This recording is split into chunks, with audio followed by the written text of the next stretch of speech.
Father, we just thank you, Lord, sa araw na ito. Alam po namin na you are in control of every situation at kaganapan sa mga nasa paligid namin, Panginoon.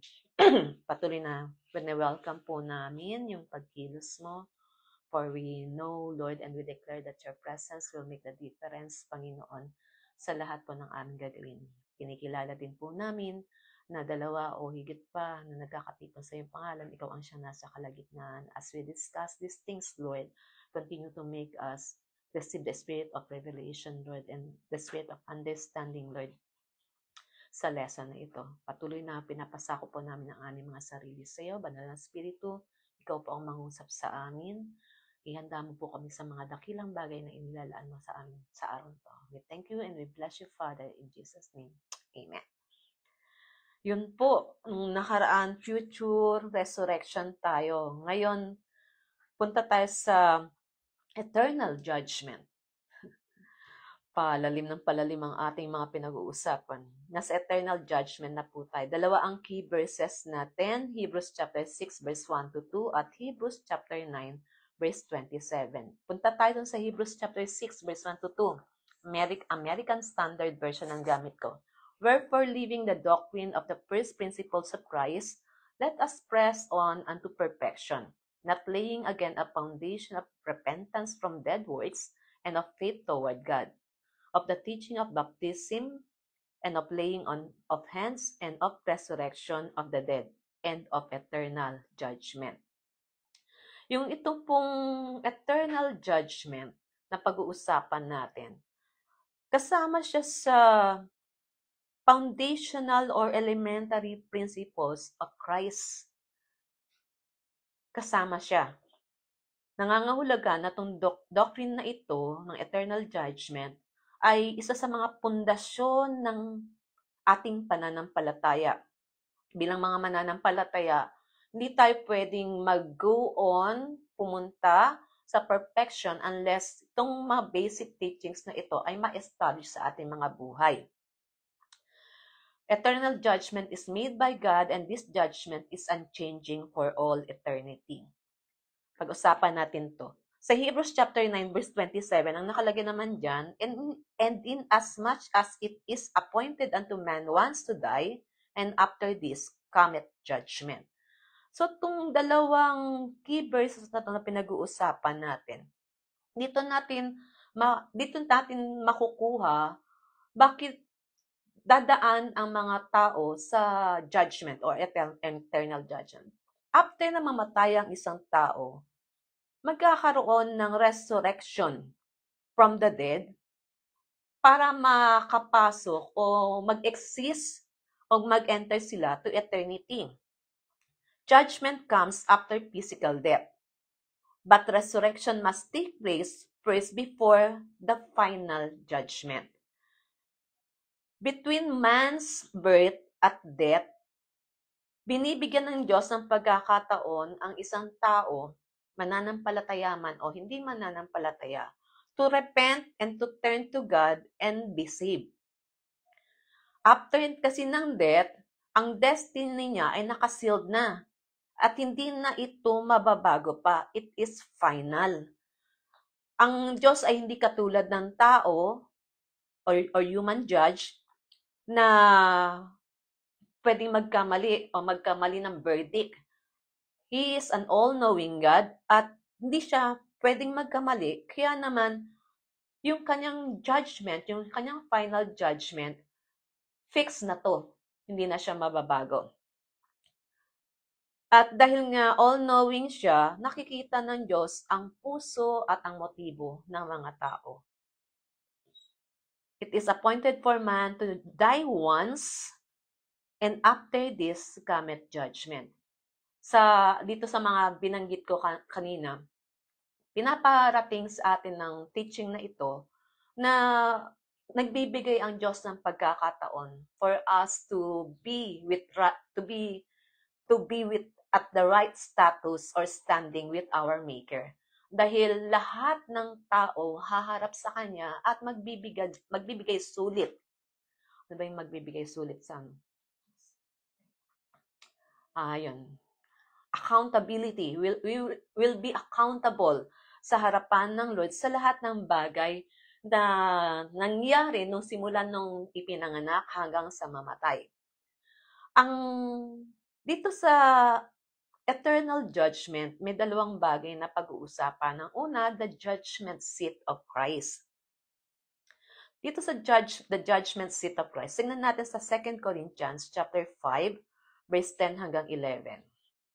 Sabi dito, for we must all be made manifest before the judgment seat of Christ, that each one may receive the things done in the body according to what he hath done, whether it be good or bad.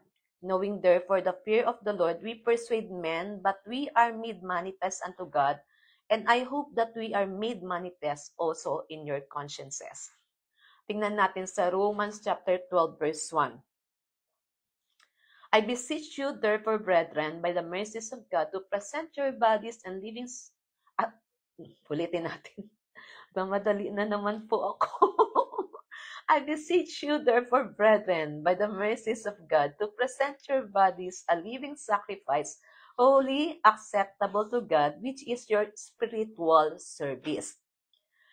Dito sa judgment seat of Christ, ang pinag-uusapan dito, yung mga Kristiyano na sa takdang panahon ay tinakda ng Diyos, Christians will also be judged. Ito yung pagkakataon na ang lahat ng mananampalataya haharap sa Panginoong Hesus sa kanyang judgment seat. At ang judgment na ito ay hindi base sa kung ano yung pagkaunawa natin.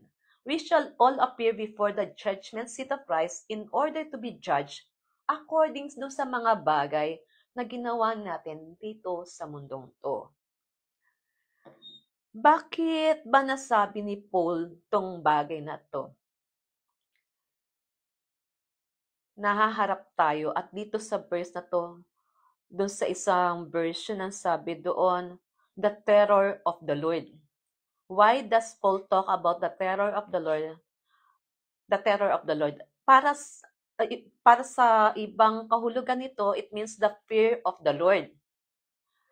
Ang fear of the Lord na pinakakahulugan dito, hindi yung takot na, nakakatakot, hindi ganun takot, kundi reverential awe. Na sa motivation niya sa mga bagay na kanyang ginagawa, ino-honor niya ang Diyos. So nangangahulugan na in our life here on earth, we need to have a reverential awe or fear of the Lord. Hindi dahil takot tayo lang maparusahan, kundi gusto natin siyang mabigyan ng kasiyahan. Sinabi din ni Paul na kinakailangan maging aware tayo na may reward ang holy living. At we need to look forward dito sa reward na to. He was guided by the Holy Spirit to teach us not to play games with God. Bakit? God is a holy God. At hindi tayo pwedeng makipaglaro sa Kanya, kundi kinakailangan tayong maging seryoso. Bakit? Kasi haharap tayo sa Kanya sa judgment seat of Christ.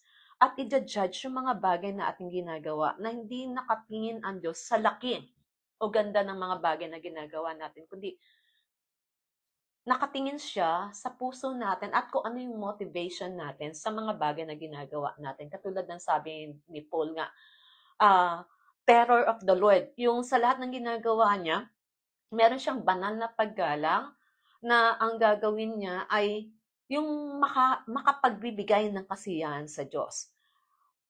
Ano ba yung i-judge kapag nandun tayo sa harapan ng Panginoong Hesus sa panahon na yon, sa judgment seat? All the works of all born-again believers will be judged. Talaga. Lahat ng ating ginawa. Sabi sa Ephesians chapter 2, verse 8 hanggang 9.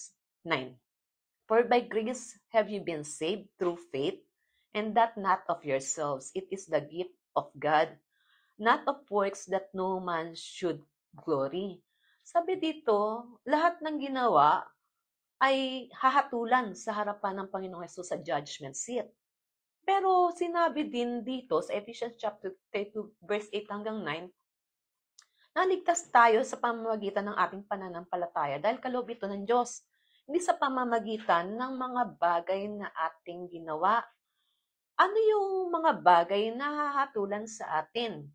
Kung titignan kasi natin dun sa verse 10, yung sumunod na verse, tingnan na nga natin. Ephesians chapter 2, verse 8 hanggang 10. Verse 8 hanggang 10. Yung 10 na lang. Verse 10. For we are His workmanship, created in Christ Jesus for good works, which God prepared beforehand so that we would walk in them. Yung una, kinakailangan tayong maging assured na hindi sa pamamagitan ng ating gawa kaya tayo naligtas. Tayo ay naligtas sa ating pananampalataya sa Panginoong sa Diyos nang dahil sa ating Panginoong Hesus. Ito ay kaloob na nagmumula sa Kanya, hindi sa pamamagitan ng mga mabubuting gawa na meron tayo. Pero dun sa verse 10, na sinabi dito, we are His workmanship. Nilikha tayo sa Panginoong Hesus para sa mga mabubuting gawa na inihanda na ng Diyos sa atin na dapat nating lakaran. Sa 1 Corinthians chapter 3 verse 11, sabi diyan, for other foundation can no man lay down that which is laid, which is Jesus Christ.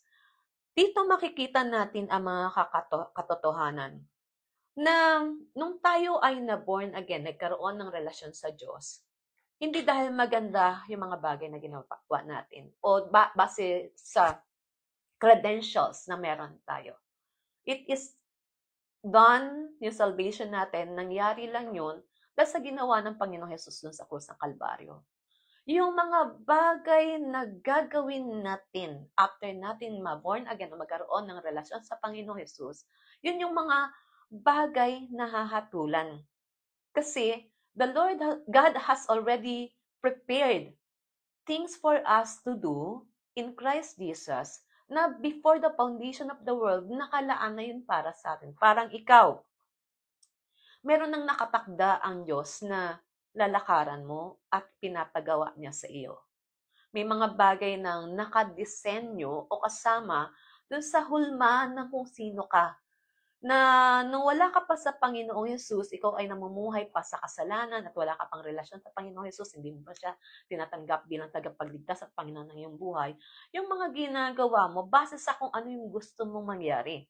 Pero nung ikaw ay nagkaroon na ng relasyon sa Diyos dahil sa Panginoong Hesus, doon naman nagsimula na inilalatag na ng Diyos o gusto nang ipaalam ng Diyos sa iyo na meron kang mga gawain o mga dapat na gagawin para sa Kanya na inihanda na niya bago pa ang pundasyon ng mundong to. Bago ka pa nakakilala sa Panginoong Yesus, nakareserve na iyon para sa iyo. At yung paghatol na sinasabi dito, yung judgment na ito, ay base doon sa ating gagawin. Yung una, bago natin maranasan yung mga bagay na yun, we need to have foundation in the rock. Walang iba kundi ang ating Panginoong Hesus. Sabi kanina, may ahead of time na nakalaan ang Diyos na inilaan para tayo ang gagawa. Hindi natin pwedeng ipagawa sa iba, kundi tayo ang gagawa noon. Kasi yun ay nakalaan para sa atin. Pwede din naman in partnership with others, pero tayo yung pinaglaanan ng Diyos ng gawain na yun. Kung sinabi kanina na hindi tayo naligtas dahil sa ating mga mabubuting gawa, pero ang kasunod sa verse 10, may mga gawa na, may mga bagay tayong dapat gawin na inihanda na ng Diyos, paano natin ito malalaman? Kasi hindi ito base doon sa nakasanayan natin, hindi ito base doon sa mga bagay na gusto nating mangyari. Ang Diyos ang nagtakda nitong mga mabubuting gawang ito. So, ang una nating dapat alamin, ano ba yung mga mabubuting gawang yun? Na gusto ng Lord na gawin natin after tayong magkaroon ng relasyon sa Panginoong Hesus. We need first to have our foundation right. Diba doon sa teaching, doon sa SOW1, yung foundation, sabi doon, may dalawang klase ng tao, isang matalino at isang mangmang. Ang unang tao, nagtayo ng kanyang bahay sa buhangin. dumaan ang crisis na guho yung bahay na yon, bumagsak yung bahay na yon kasi nakatayo siya sa mga bagay sa mundong ito o hindi permanente sa mundong to.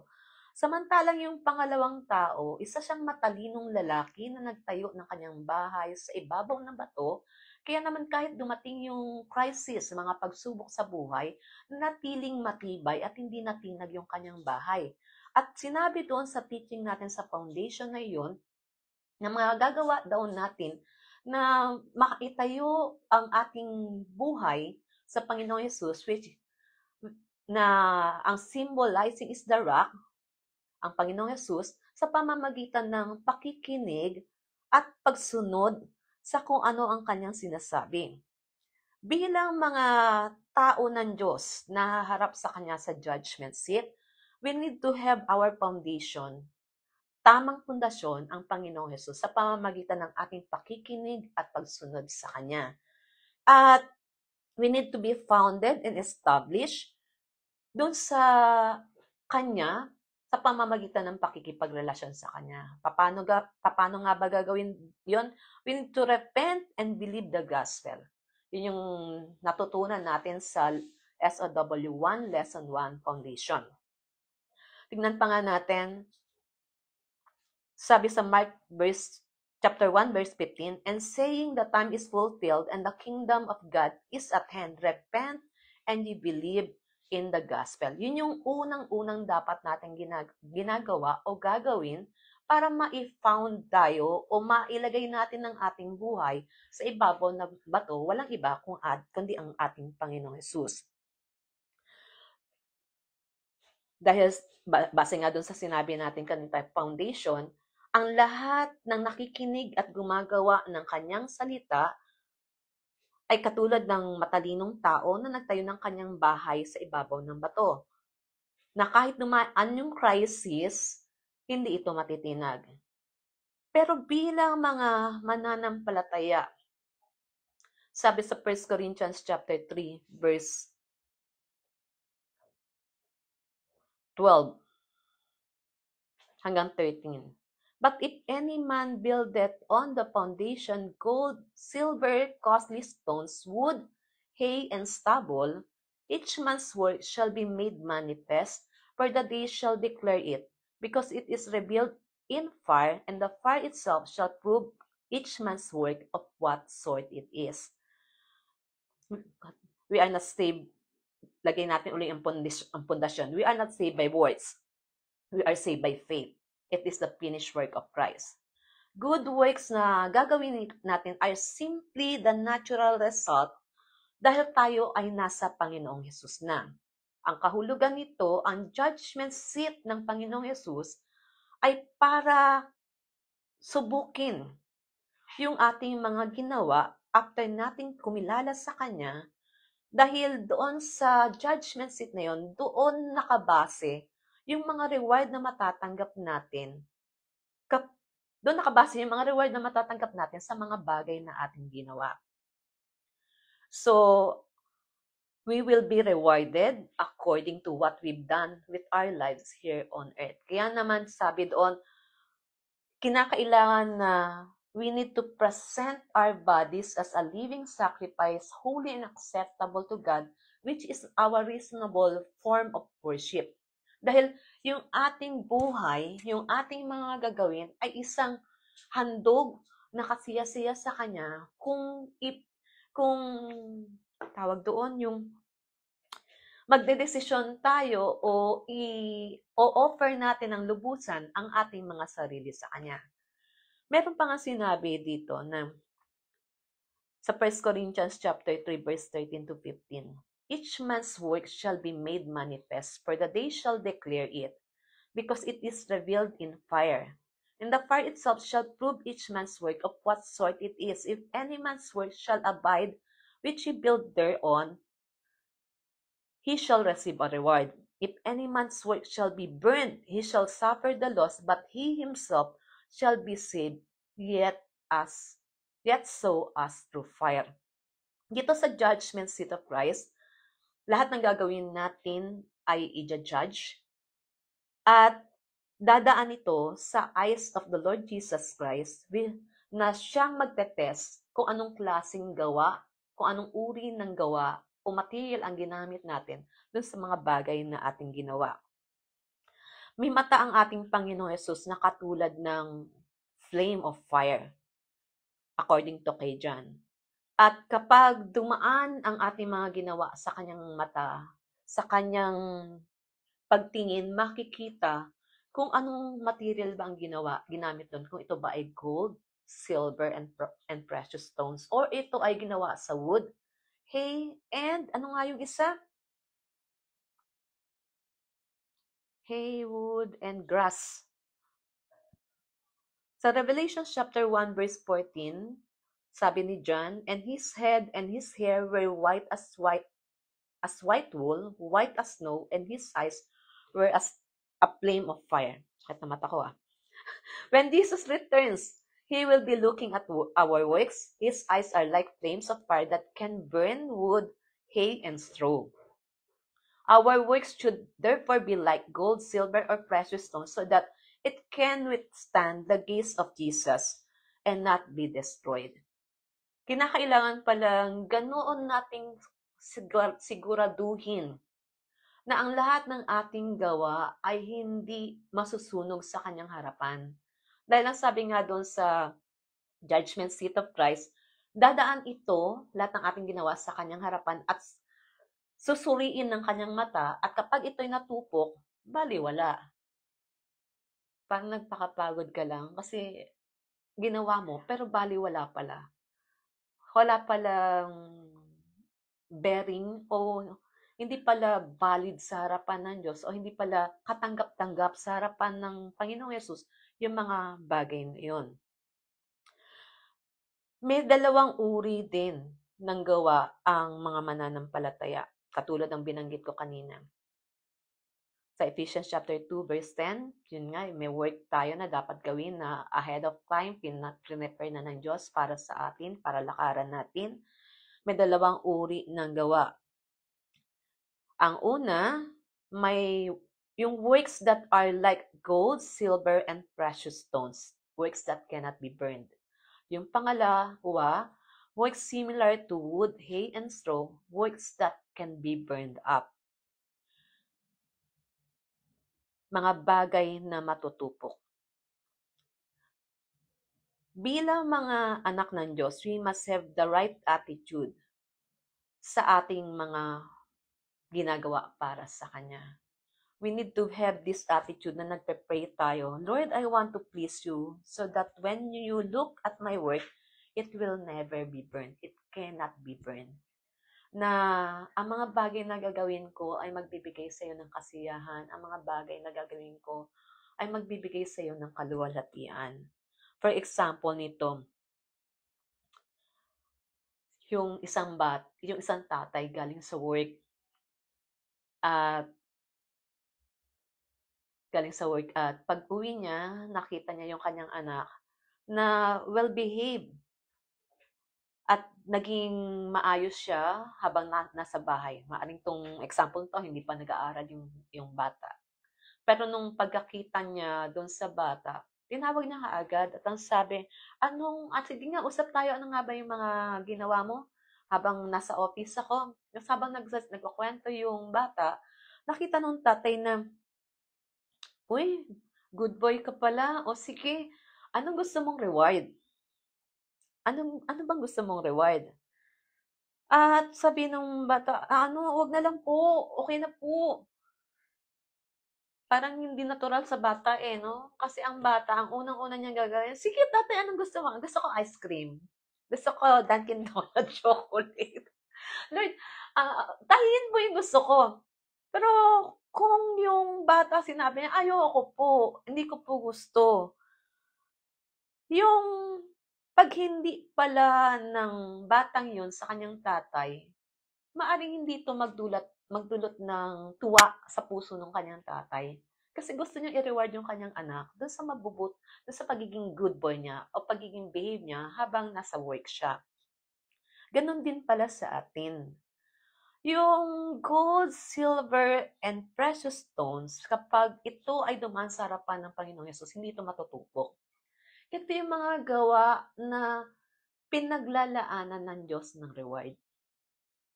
Yung wood, hay, and straw, ito yung mga gawa natin na matutupok sa harapan ng Diyos. At ito yung masusunog, hindi makakakuha ng reward. May mga tao, maaring tayo din yun. May mga pagkakataon na, hindi, okay lang, Lord. Ang gusto lang ko, i-please ka. Kahit wala na pong reward, basta Lord, mapangiti lang kita, mapasaya kita. In a way, parang, okay, holy ang dating no? Holy sa pandinig.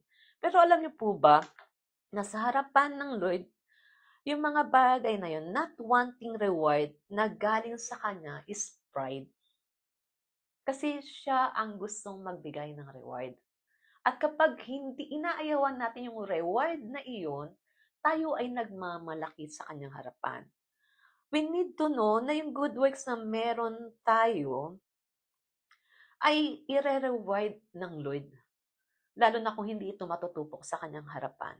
Paano ba naman natin malalaman yung good works na yun? How do we know that in our lives we are doing the good works God intended us to do for Him? Na before the foundation of the world, prepare na niya para sa akin. Iba para kay Elsa, iba para kay Silva, iba para kay Nabusyok, kina Nini, kay She, iba-iba ang good works na nakalaan. May mga pagkakataon pwede magsama-sama, pero may kanya-kanyang nakareserve na ang Lord para sa bawat isa sa atin. Paano mo ba malalaman yung gusto ng Lord na gawin mo na good works para sa Kanya? Ang una, ang dapat nating gawin, we need to discover it. Kailangan malaman natin ito. Paano natin ito malalaman?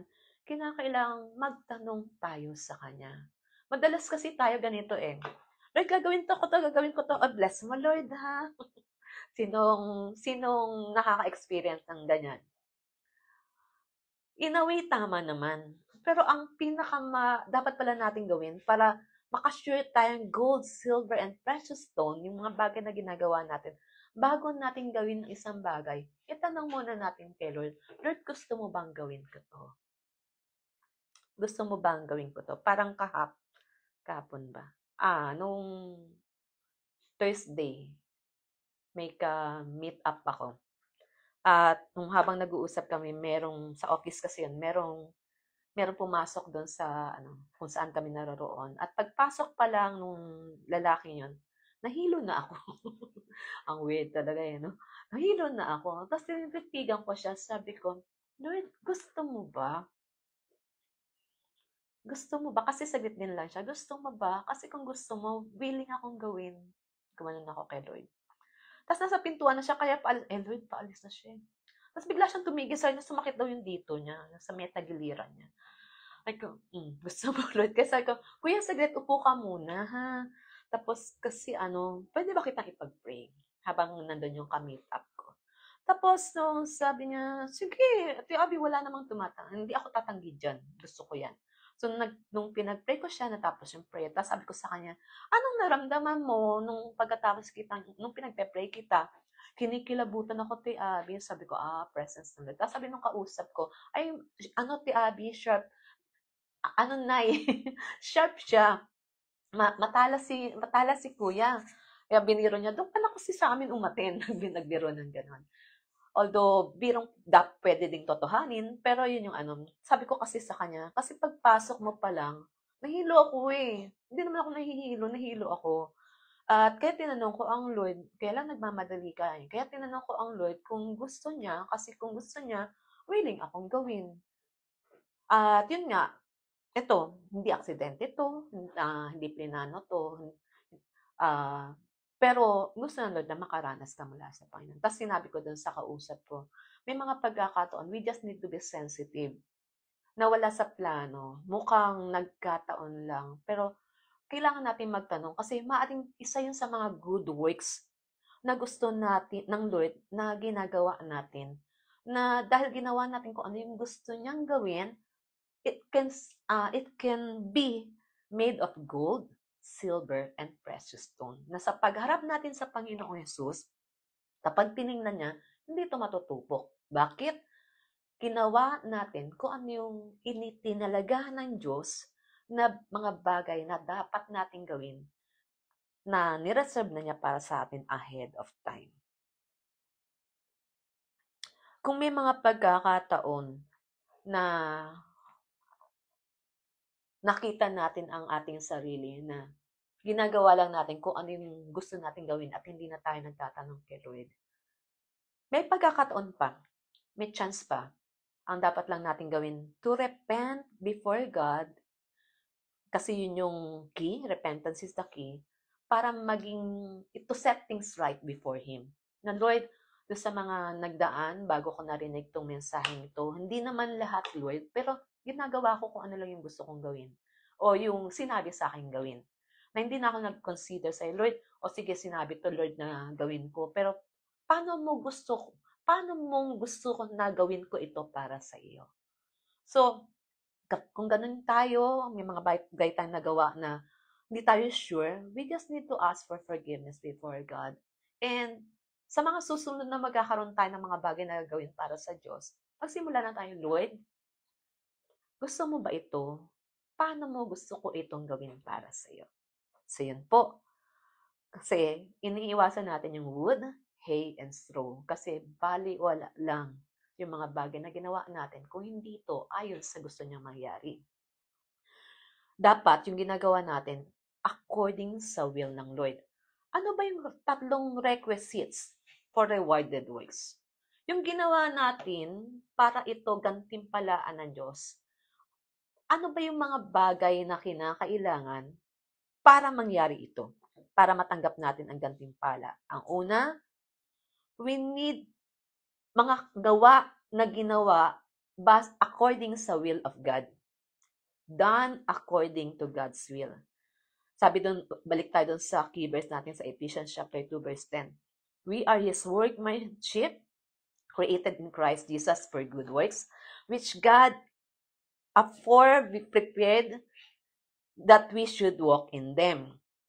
Kinakailangan pala bawat tao, bawat isa sa atin, gawin kung ano ang kalooban niya at huwag i-insist, huwag ipagpilitan yung mga gusto nating gawin o pamamaraan, yung mga pagkakataon kasi akala natin.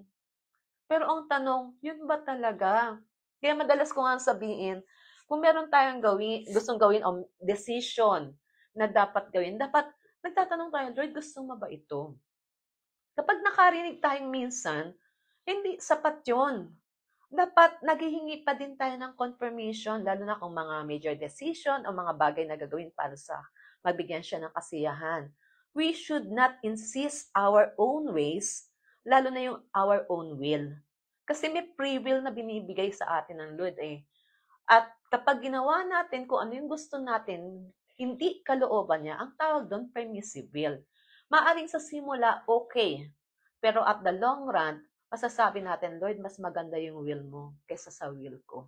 Mas maganda yung pamamaraan mo kaysa sa pamamaraan ko. Kasi kapag will ng Lord, doon natin makikita yung resulta. Kapag permissive will o sarili nating pamamaraan yung ginagawa natin, minimal yung result, may result pa rin naman. Pero hindi base doon sa kung ano yung gusto ng Lord na mangyari, na result na ma-experience natin.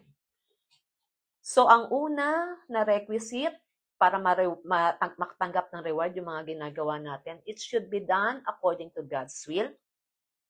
Ang pangalawa, it should be done in God's power. Wow. Mas katulad ng binanggit ko kanina, bawat isang taong merong free will. Para magawa natin ang gawa ng Diyos, kinakailangang gawin natin so sa pamamaraan ng Diyos. To do God's work, we must do it in God's way. Sabi sa Zechariah chapter 4 verse 6, Then he answered and spake unto me, saying, This is the word of Jehovah unto Zerubbabel, saying, Not by might, nor by power, but by my spirit, saith the Lord. Hindi sa pamamagitan ng ating lakas o kapangyarihan, kundi sa pamamagitan ng banal na Espiritu. Sa 1 Corinthians chapter 2 verse 3 and verse 5 si Pablo ang nagsasalita nito sa mga mananampalataya sa Corinth. And I was with you in weakness and in fear and in much trembling, that your faith should not stand in the wisdom of man, but in the power of God. That your faith should not stand in the wisdom of man, but in the power of God. In order for us to do God's way, work in God's way, we need to be led and empowered by the Holy Spirit. Nangangahulugan, we need to be baptized by His Holy Spirit.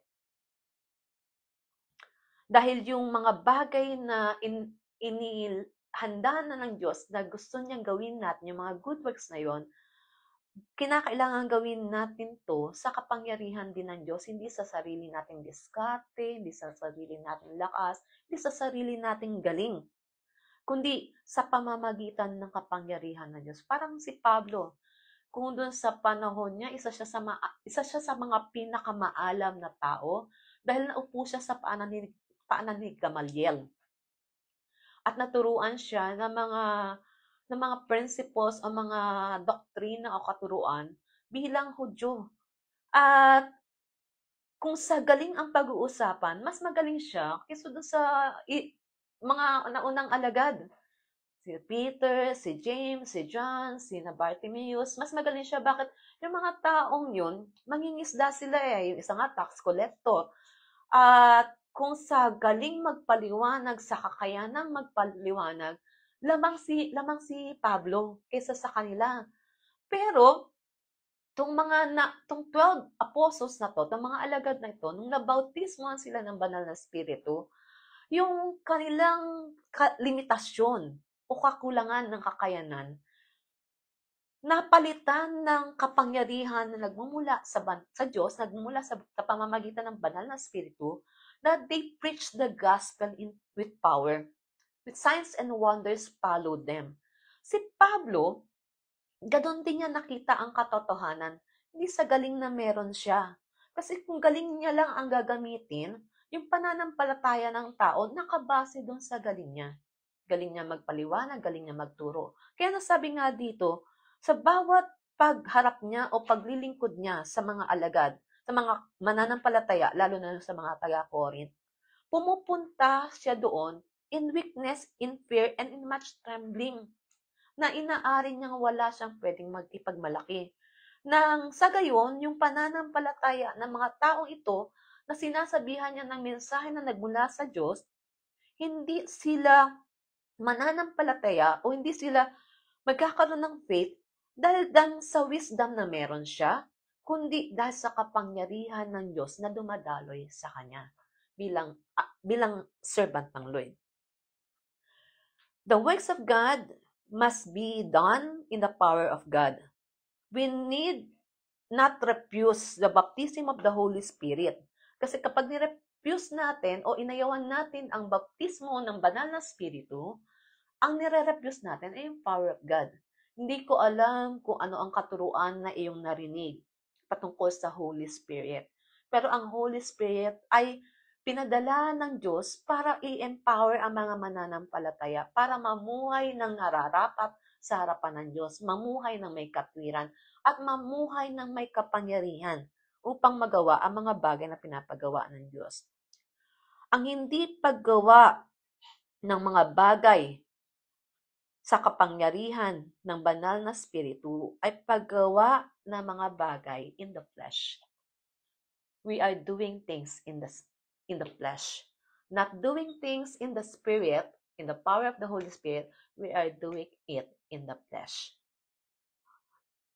We are doing it in the flesh. Ano mang bagay na ginagawa natin na wala ang patnubay o pagkilos ng banal na Espiritu, we are doing it by our own selves. We are doing it in the flesh.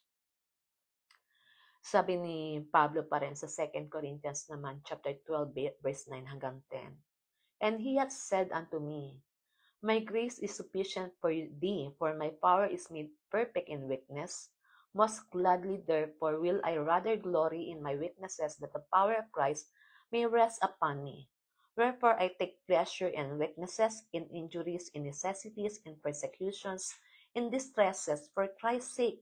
For when I am weak, then I am strong. We need to always acknowledge before God, we are weak without Him. We are nothing without Him. Na sa lahat ng ginagawa natin, biyaya lang to na nagmumula sa Kanya. Dito sa Corinthians, 2 Corinthians chapter 12, humihingi ng tulong si Pablo sa Ama, sa Diyos. Kasi may physical infirmity siya. Hinihingi niya na pagalingin siya o palayain siya ng Diyos doon sa kalagayan niya.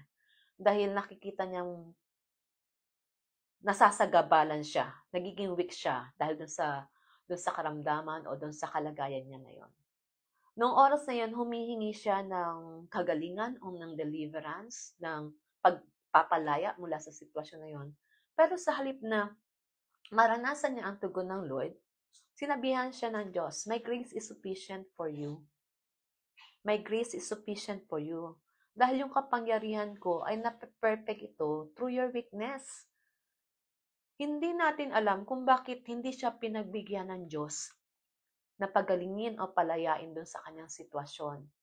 Pero, dito pinapakita ng Diyos sa mga talatang ito sa 2 Corinthians na kinakailangan niyang pagdaanan yun, pero ang biyaya ng Diyos ay laging higit sa sapat para sa Kanya. Dahil ang kapangyarihan ng Diyos ay kumikilos, ay nagiging perfect sa weakness na meron siya. Pwede din nating bigyan ito ng ganitong meaning.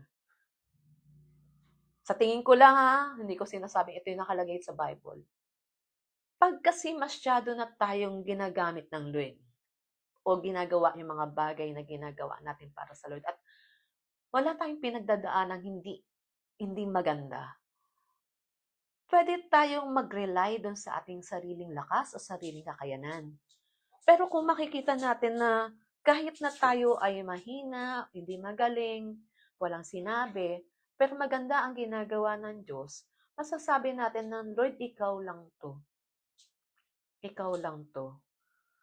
Sumunod lang ako sa sinabi mo, pero ikaw lang to. Natatandaan ko, madalas kong sabihin, ilan nung nasa Nepal, kinakantsawan kasi nila ako na bago magturo kinabukasan, hindi ako nagbubukas ng notes ko.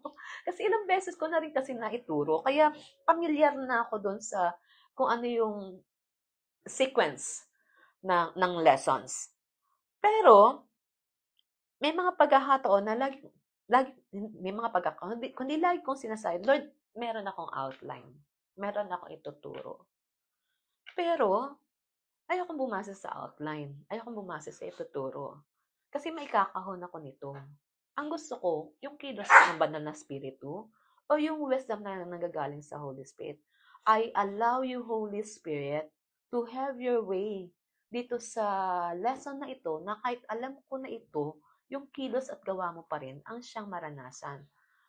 Kasi magiging beneficial lamang para sa mga tao ito o makaka-identify lang sila kung ikaw ang magsasalita sa pamamagitan ko. So we need to do things in the spirit and not in the flesh. We don't need to rely on ourselves o dun sa galing na meron tayo, kundi sa kung ano ang meron ang Panginoong Jesus sa persona ng banal na espiritu na nasa sa atin. Lagi nating dapat ipagpe-pray ito.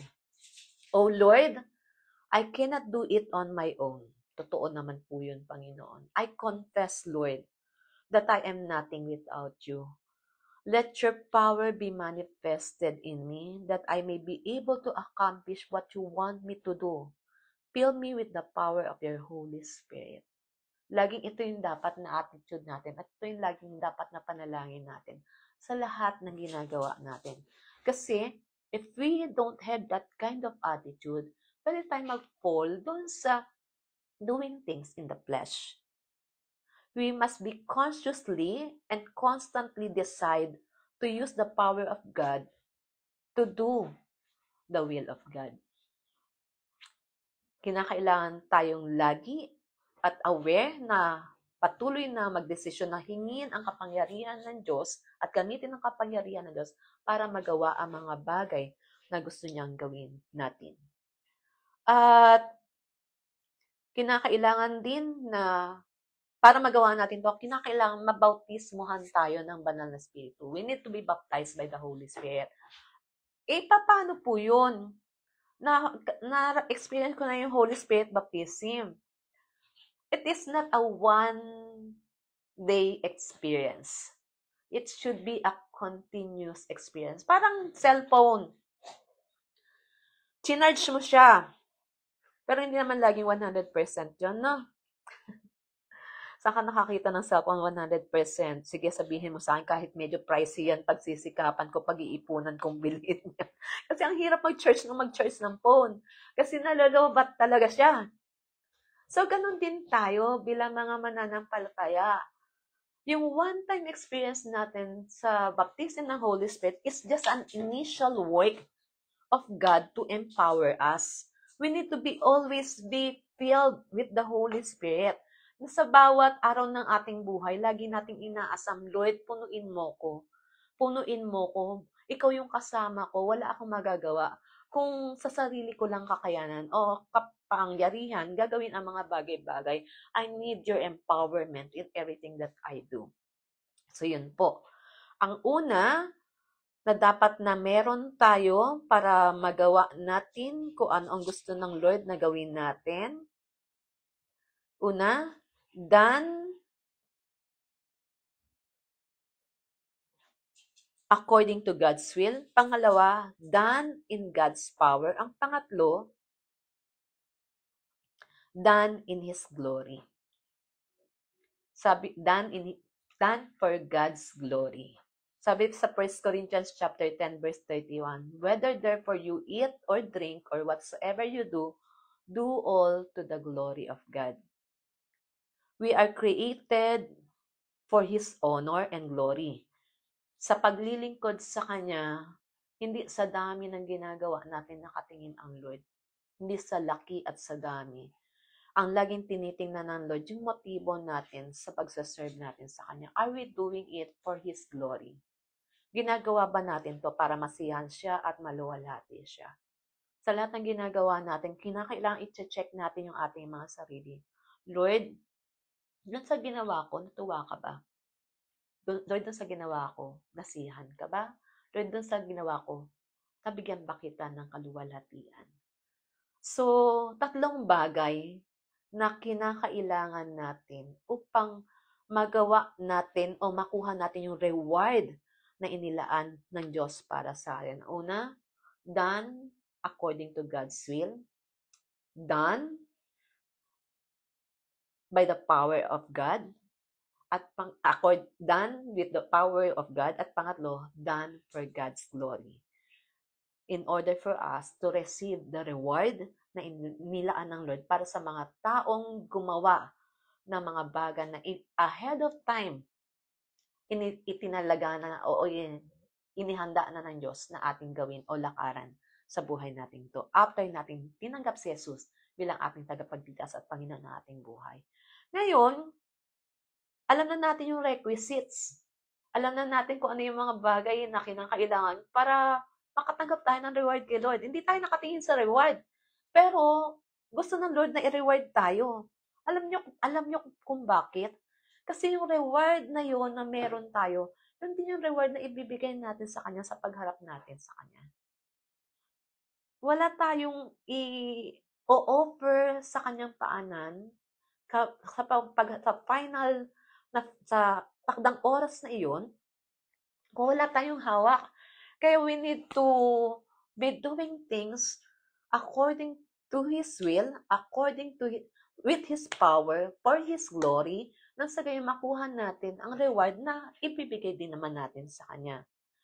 So, ano ba yung mga rewards na to? Ano ba itong mga rewards na to na binanggit na matatanggap natin? These rewards comes with inihahalin tulad sa mga crowns. Ibig sabihin, sa pagharap natin sa Kanya, may koronang nakalaan para sa iyo. May mga pangarap niya maging mga reyna, mga prinsipe, mga hari. Sa pagharap natin sa Kanya, may reward, crowns as rewards na nakalaan para sa atin. May 5 uri ng crowns na binabanggit dito.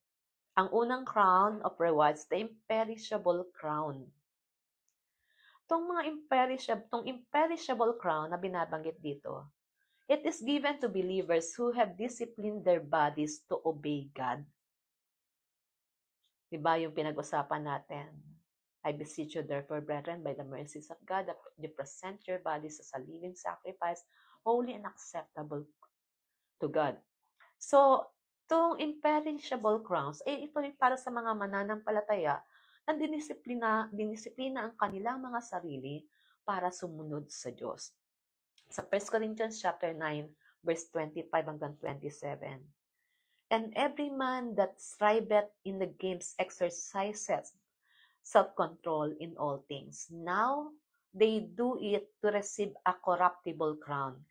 But we, an incorruptible or imperishable, I therefore so run as not uncertainly, so fight I as not beating the air, but I buffet my body and bring it into bondage, lest by any means after that I have preached to others, I myself should be rejected.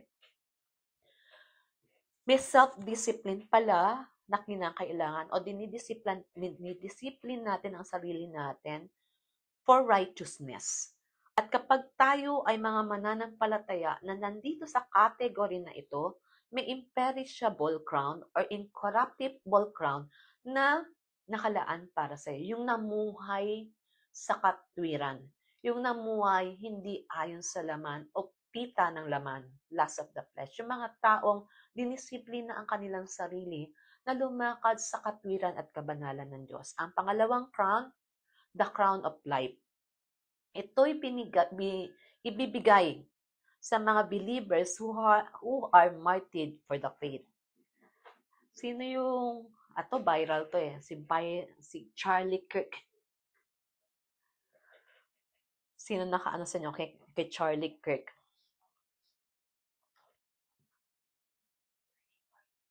Yung turning point nga.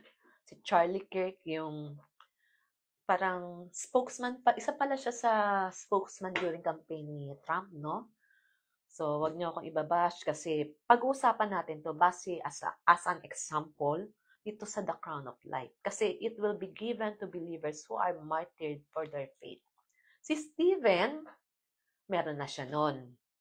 At yung iba pa na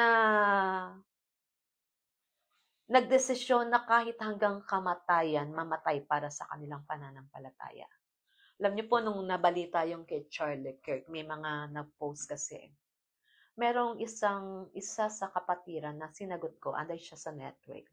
Sabi ko, the enemy thought na pinatahimik siya. Pero ang totoo, nang dahil sa kanyang martyrdom, yung dugo na umagos sa lupa, Tagalogin ko, English kasi yung sinabi ko dun yung dugo na umagos sa lupa, nagka-cry out sa Lord para mag-raise up pa ang Lord ng maraming katulad niya.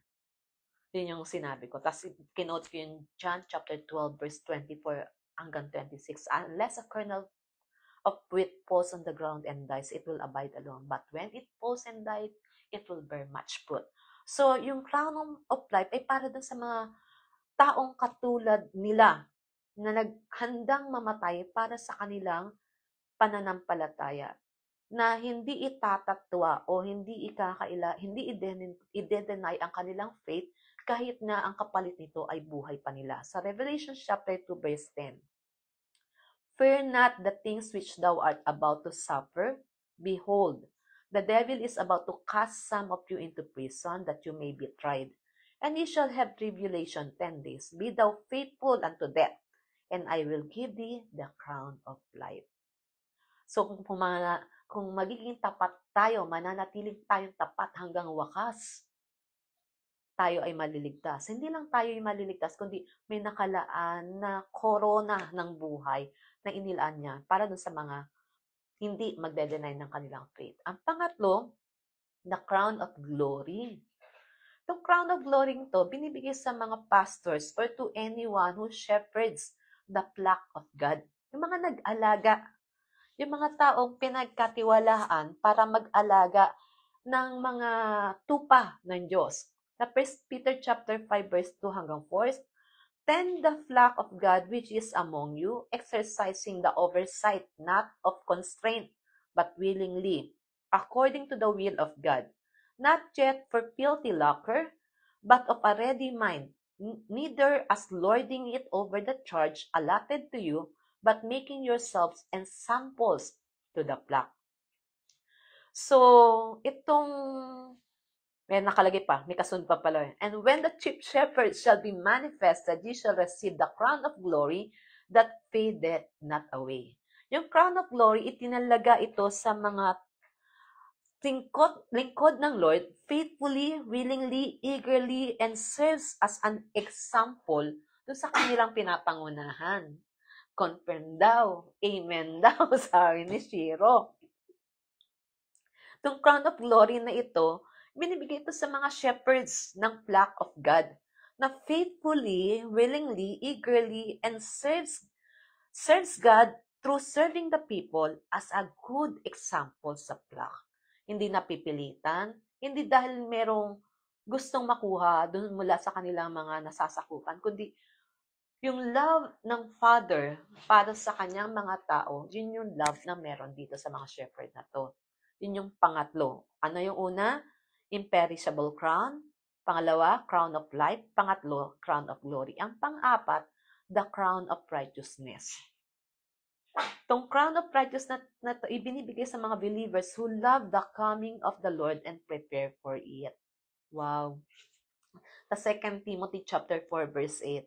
Henceforth there is laid up for me the crown of righteousness, which the Lord, the righteous judge, shall give to me at that day, and not to me only, but also to all them that have loved his appearing.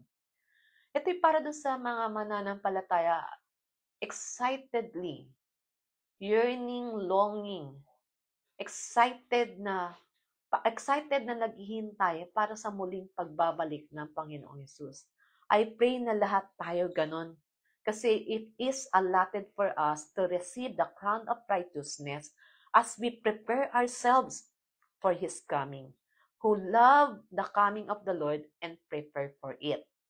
Ang panglima, the crown of rejoicing. Una, imperishable crown, crown of life, crown of glory, crown of righteousness. Ang panglima, the crown of rejoicing.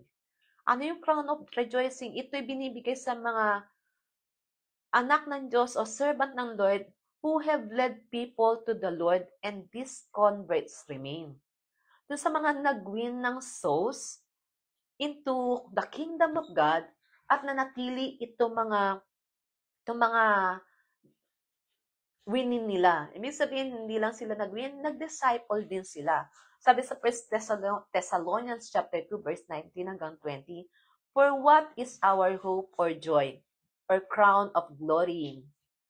Are not even you before our Lord Jesus at His coming? For you are our glory and our joy.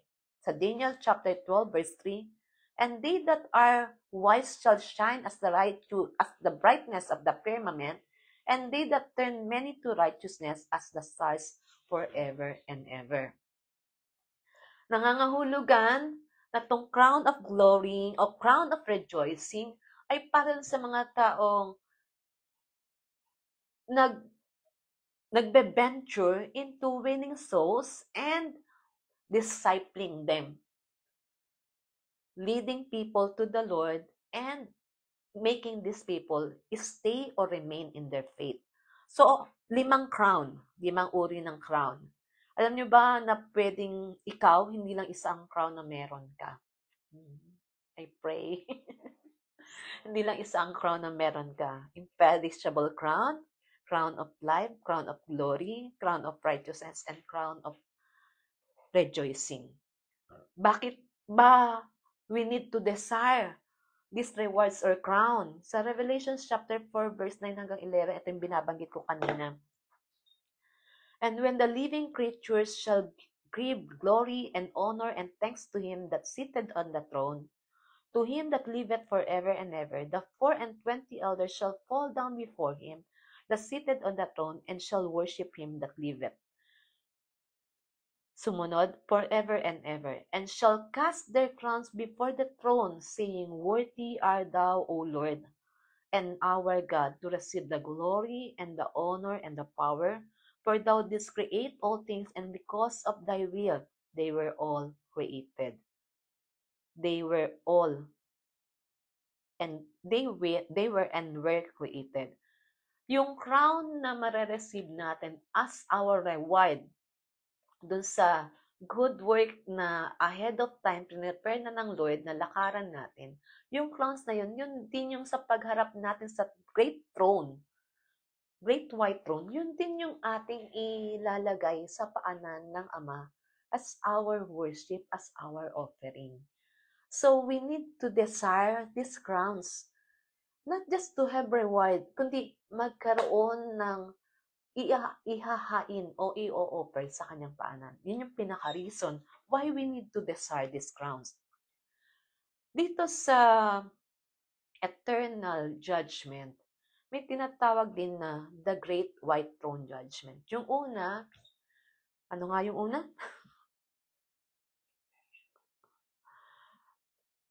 The Judgment Seat of Christ, yun yung una. Ang pangalawa, the Great White Throne Judgment. Dalawa pala. Sabi sa Revelation chapter 20, verse 11 hanggang 15, And I saw a great white throne and him that sat upon it, and from whose face the earth and the heaven fled away. And there was found no place for them, and I saw the dead and the great and the small, standing before the throne. And books were opened, and another book was opened, which is the book of life. Dalawa yung book na binuksan. So, tuloy pa natin. And the dead were judged out of the things which were written in the books according to their works. And the sea gave up the dead that were in it, and death and Hades gave up the dead that were in them. And they were judged every man according to their works. And death and Hades were cast into the lake of fire. This is the second death, even the lake of fire. And if any man was not found written in the book of life, he was cast into the lake of fire. Dito sa Great White Throne Judgment, dalawa ang magaganap. Ang una, all the wicked will be resurrected. Bakit? They will be judged by God. Ang basis of judgment is your name written in the book of life. Ang lahat ng masasama ay bubuhayin muli. Sabi doon, kahit ang dagat, ibibigay nila yung mga namatay dun sa dagat, yung mga nakalibing sa lupa, mareresurrect sila at bibigyan sila ng bagong katawan. Pero, haharap sila sa Diyos sa Great White Throne Judgment. Tayong lahat haharap sa Great White Throne Judgment. At i-judge tayo, ang Diyos mismo ang judge. At ang basis ng judgment is your name written in the book of life. Kasi dalawa ang book na inilabas sa kapagharap nila sa harapan ng Diyos. Yung mga bagay na kanilang ginawa nung sila'y nabubuhay na, at yung isa, yung talaan o listahan ng mga pangalan. So, kahit nagdaano pa kasama ang kanilang ginawa nung sila'y nabubuhay, kung ang kanilang pangalan ay nakalagay sa Book of Life, ibig sabihin, in their lifetime, they received the Lord Jesus as their personal Savior and Lord of their lives. Sila, kahit gaano pa karumi ang mga bagay na kanilang ginawa, kahit karumal-dumal pa ito ay mababaliwala ang parusa dahil ang kapangalan nila ay nakalagay, nakalista sa Book of Life. Pero, kahit naggaano pa kabubuti ang mga nakalista sa Book of Works ng kanilang buhay, pero ang pangalan naman nila ay hindi nakalista sa Book of Life, baliwala din o walang saysay din yung kanilang mabubuting gawa dahil ang kanilang pangalan ay wala sa aklat ng buhay.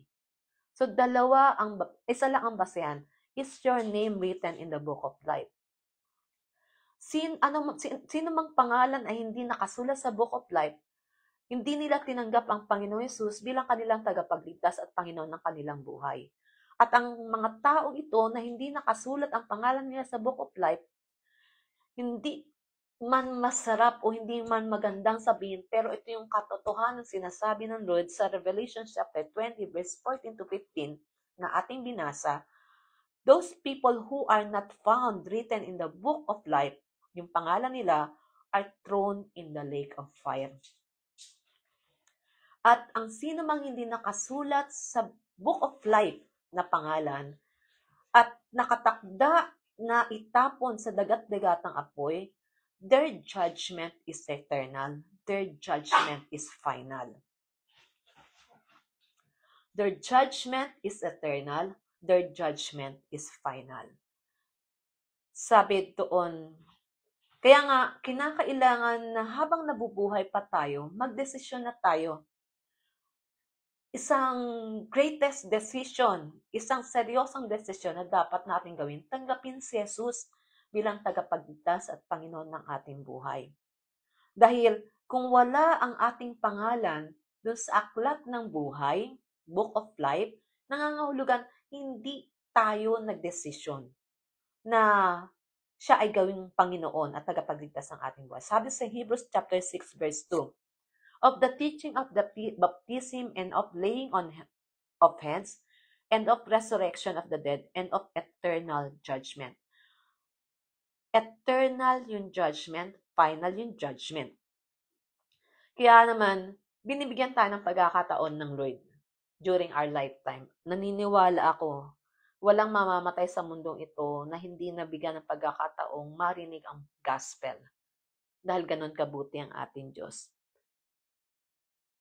Ngayon sa pagtatapos natin, may mga tanong ako Where will you spend your eternity?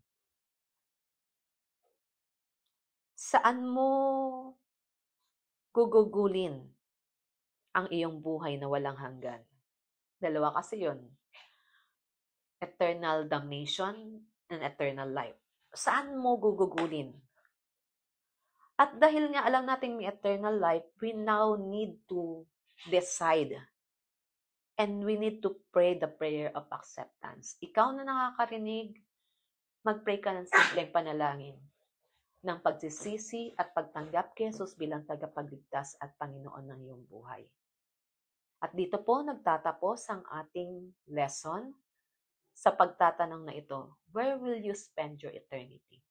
Saan mo igugugulin ang iyong buhay na walang hanggan? Damnation ba o eternal life with God? Gaano ka kasigurado na ang iyong pangalan ay nasa book of life? Pray po tayo. Father God, we come before your presence. Sa iyo na nakikinig ngayon at wala ka pang desisyon sa pagtanggap sa Panginoon Jesus, sumunod ka sa simpleng panalangin ito. Ama, sa pangalan ni Jesus, ako ay lumalapit sa iyo. Pinagsisisihan ko po ang lahat ng aking kasalanan, ang lahat ng aking ginawa na hindi katanggap-tanggap sa iyong harapan. Mga bagay na aking naisip, mga bagay na aking naramdaman, mga bagay na aking sinabi, mga bagay na aking ginawa na kasalanan sa iyong harapan. Inihihingi ko po ito ng tawad sa iyo. Hinihingi ko pong patawarin mo ako. At sa oras na ito, tinatanggap ko si Jesus, ang ginawa ni Jesus sa krus ng Kalbaryo, upang ako ay patawarin at linisin mula sa lahat ng aking karumihan. Tinatanggap ko ang Panginoong Jesus bilang aking tagapagligtas at Panginoon ng aking buhay. Binubuksan ko ang buhay ko para si Jesus na ang maghari. At simula sa araw na ito, wala akong ibang Panginoon maliban sa Kanya. Ama, sa pangalan ni Jesus, pinapasalamatan kita Simula sa araw na ito, ang pangalan ko ay nakasulat na sa Book of Life, sa aklat ng buhay. Thank you, Father. I thank you, Father, in Jesus' name. Amen. Ako na lang po ang magpipray. Father God, alam ko pong itong lesson na ito ay seryosong lesson, hindi lamang sa mga unbelievers, kundi maging sa mga believers. And Father, kung may mga bagay kang natatagpuan sa amin, nakikita sa amin bilang mga mananampalataya, na permissive will, we ask na for your forgiveness, Lord. Kung may mga bagay kang nakikita na ipagpilitan ba kung anong gusto namin, Lord, we ask for your forgiveness. Patawarin mo kami. Kung may mga bagay na alam na namin, Lord, panahon na alam na namin kung ano yung mga dapat na ginagawa namin, dahil yun yung mga bagay na nakalaan sa amin, pero hindi namin ginagawa, humihingi din po kami ng patawad sa hindi namin paggawa ng mga bagay na yun. Kung ginagawa naman namin, pero sa sarili namin lakas at hindi sa kapangyarihan ng iyong banal na Espiritu, we are doing it in the flesh, we ask for your forgiveness, Father. Humihingi po kami ng patawad. Alam po namin na hindi ito magiging maganda sa iyong harapan, hindi ito magiging katanggap-tanggap. Ito'y katulad lamang ng hay, wood at straw na matutupok sa pagharap namin sa iyo, Panginoong Jesus. Susubukin mo ang lahat ng aming gawa. We pray, Father, in the name of Jesus, that you give us the grace in our weakness to do your will, na sa lahat ng aming gagawin namin according sa kalooban mo, sa kapangyarihan mo, at para sa kaluwalhatian mo. Nang sa gayon maging katulad ko ng ginto, pilak at ng mga mamahaling bato na hindi matutupok, na magiging dahilan, Ama, na makakatanggap kami ng crowns na sa final judgment, sa pagharap namin sa iyong harapan, sa takdang araw na iyon, meron kami mai-offer sa iyo, offering of our love, offering of our devotion, for you are worthy. Ayaw po namin dumating sa pagkakataon na haharap kami na wala kaming bit-bit na hain sa iyo. Wala kaming bit-bit na ilalagay sa paanan mo bilang aming anyo ng pagsamba, anyo ng aming pagmamahal sa iyo.